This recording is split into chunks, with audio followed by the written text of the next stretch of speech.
Hi, I'm Ray Tan, and I'm one of the co-authors on our work on looking at comparative effectiveness of partial versus radical nephrectomy in the treatment of patients with early-stage kidney cancer.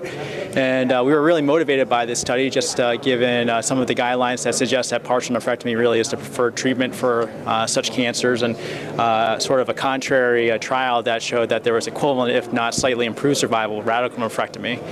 And what we want to do is look at the comparative effectiveness of partial versus radical nephrectomy in a population-based cohort.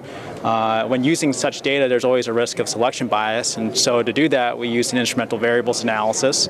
And an instrumental variables analysis is this long-used econometric technique that allows us to coax naturally occurring randomization to balance both the measured and unmeasured factors.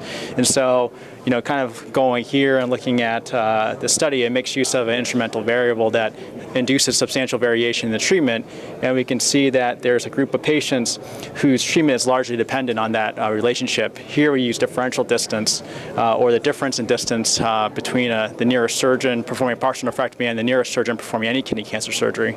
And when we can do that, we can balance the unmeasured factors just like the general performance status of the patient or the tumor location. And when we do that, we see that the survival is better for patients who have partial nephrectomy. And this appears to be consistent over time at 2 years, 5 years, and 8 years. And at 8 years, there's about a 16% predicted survival difference. And if you think of it as a number needed to treat, that means 7 patients would need to be treated with partial nephrectomy instead of radical nephrectomy in order to avoid 1 death. And I think our study, even in light of the randomized control trial, shows that partial nephrectomy is associated with improved survival, and potentially increasing the use of this technique among patients who are candidates for both could improve outcomes for those who have early-stage kidney cancer.